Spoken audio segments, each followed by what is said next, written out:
자, 그럼 지금부터 전문가 전화로 연결해 좀 더 자세한 이야기 나눠보도록 하겠습니다. 최원석 고려대 안산병원 감염내과 교수 전화로 연결돼 있습니다. 최 교수님 나와 계시죠? 네, 안녕하세요. 자, 가장 먼저 궁금한 게요. 지금 미국에서 나온 설명이 90% 효과가 있다. 이게 확인됐다라는 내용이고요. 그리고요. 이번 결과가 중간 발표란 얘기가 강조가 됩니다. 이 두 가지가 좀 궁금한데 이게 무슨 의미입니까? 네. 그러니까 이제 백신을 접종한 군과 접종하지 않은 군을 비교해 봤을 때 예. 코로나19가 확진된 환자가 백신을 맞은 군에서 90% 적었다는 의미거든요. 그런데 말씀해 주셨던 것처럼 중간 발표죠. 원래 이 연구가 디자인될 때 전체가 한 164명 정도의 확진자가 발생하면 최종 분석이 가능할 것이다. 이렇게 디자인이 돼 있었거든요. 그러니까 아직 그 목표 숫자를 맞춘 것은 아니니까 더 진행이 되어야 하고요. 또 무엇보다 앞에서도 말씀해 주셨던 것처럼 세부적인 자료, 고령자에서는 어떤지, 장기적인 예방 효과는 어떤지, 또 안전성과 관련돼 있는 세부적인 내용도 아직 다 공개가 돼 있지는 않기 때문에 굉장히 반가운 소식인 건 맞지만 중간 발표이고 저희가 좀 신중하게 판단을 해야 될 것 같습니다.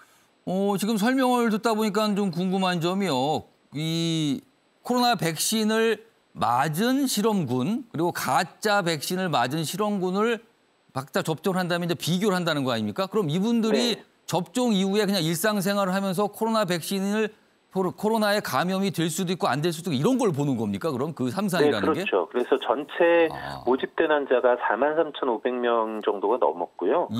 그중에서 일부가 이제 지금 코로나가 계속 유행을 하고 있으니까요.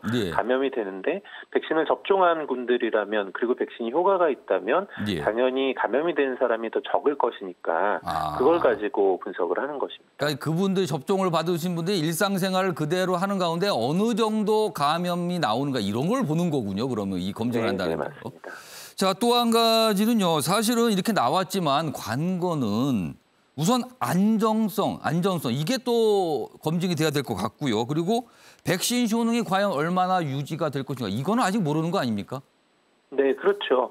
일단 그 단기간의 안전성의 자료는 일상을 통해서도 어느 정도 결과는 나오고 있는데요. 단기 안전성은 크게 우려할 만한 수준은 아닌 것으로 보이는데 이게 우리가 그동안 사용해오던 백신의 형태는 아니거든요. 그러니까 장기적으로 지냈을 때 어떤지 또 굉장히 많은 숫자에게 접종했을 때 어떤지 이런 세부적인 내용은 더 보아야 하고요.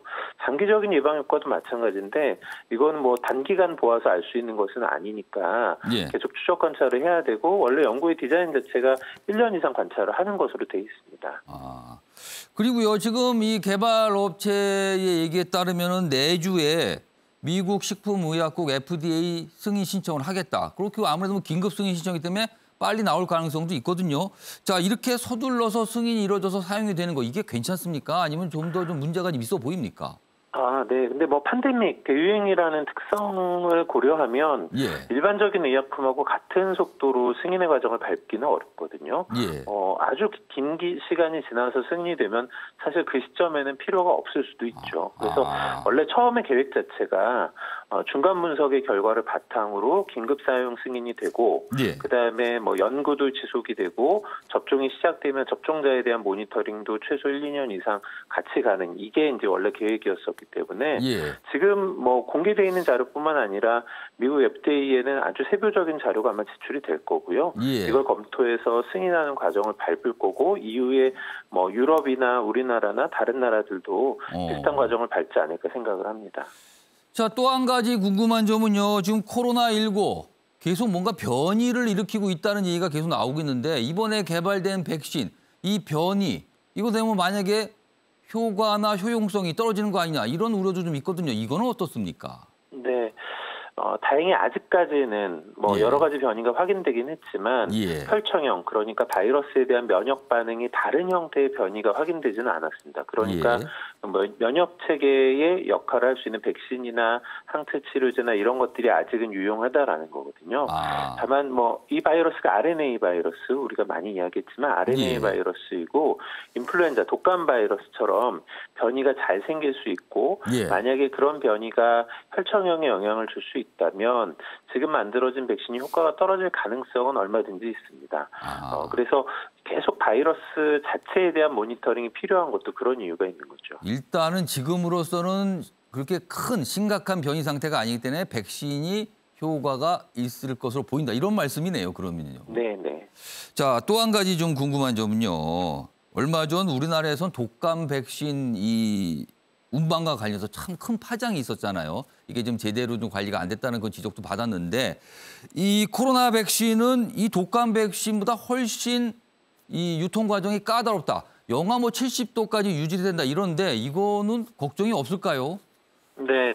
그런 부분이 사실 우려가 좀 있는 부분이죠.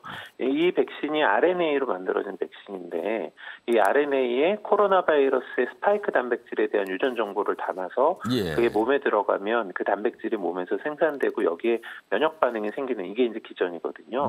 그런데 이 RNA가 일반적인 환경에서 그 상태를 안정적으로 오래 유지하기가 어렵습니다. 그래서 장기간 보관을 하려면 아주 낮은 온도가 필요해서요. 회사에서 밝힌 바로 보면 영하 60에서 80도 정도 이제 초저온 냉동고를 쓰면 한 6개월 정도 그리고 드라이 아이스 같은 걸 활용해서 일정 수준의 온도를 유지할 수 있다면 한 2주 정도 그리고 우리가 지금 독감 백신의 유통에도 사용하는 저온 2에서 8도 정도면 한 5일 정도 보관이 가능하다고 밝히고 있거든요. 그래서 일반적인 기존에 사용해오던 백신의 유통 체계로 활용할 수 있는 것이 아닌 것이라서 차후에 이 백신을 쓴다면 이 백신에 관련돼 있는 배송이나 분배 이런 개별적인 체계가 좀 필요할 것 같습니다. 그렇다면은 이 백신을 들여와도 이 유통 체계가 제대로 갖춰지지 않으면은 이게 사실은 좀 문제가 발생할 수 있다는 거네요, 지금요.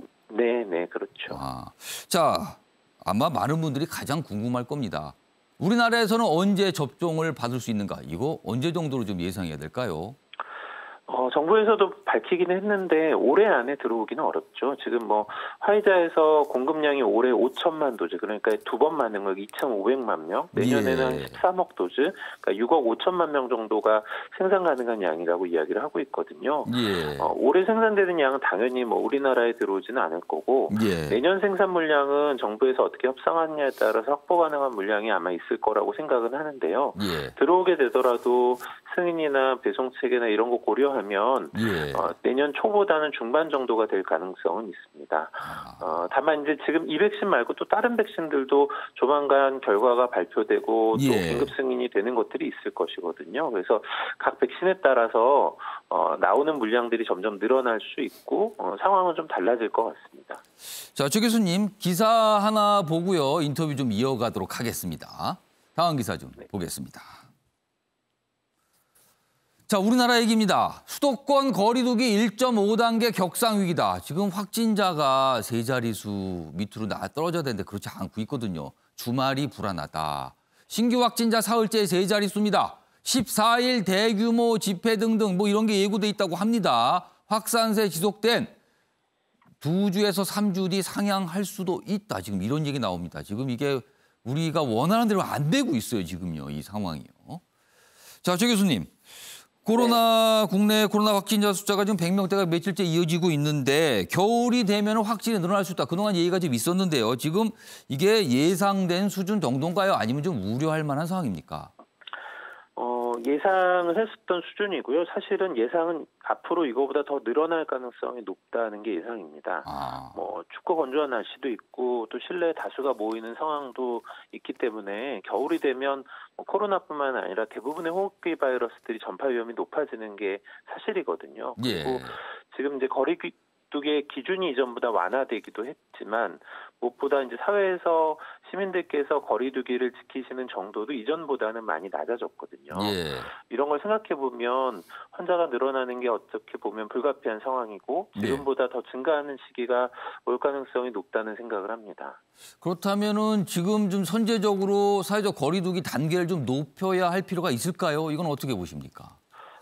이번에 기준을 개편했고 사실은 이 기준이 이제 적용된 지 얼마 안 됐잖아요. 네. 이 기준이 개편될 때 강한 방역의 수준을 계속 유지하는 게 사회 전체적으로 보기에는 쉽지가 않다는 판단이 있었고 그렇습니다. 무엇보다 어떻게 하면 지속 가능한 방역이 가능할까 또 우리 사회가 감내할 수 있는 수준이 무엇일까에 대한 고민으로 만들어진 기준이라고 알고 있는데 예. 사실 이런 기준이 불가피하게 전파의 위험을 가질 수밖에 없는 것이라서 예. 저희가 이제 환자 발생의 숫자를 어느 정도는 감안하고 봐야 되는 부분이 있다는 생각을 합니다. 저희가 계속 균형점을 찾아나가는 상황이라는 생각을 하고요. 예.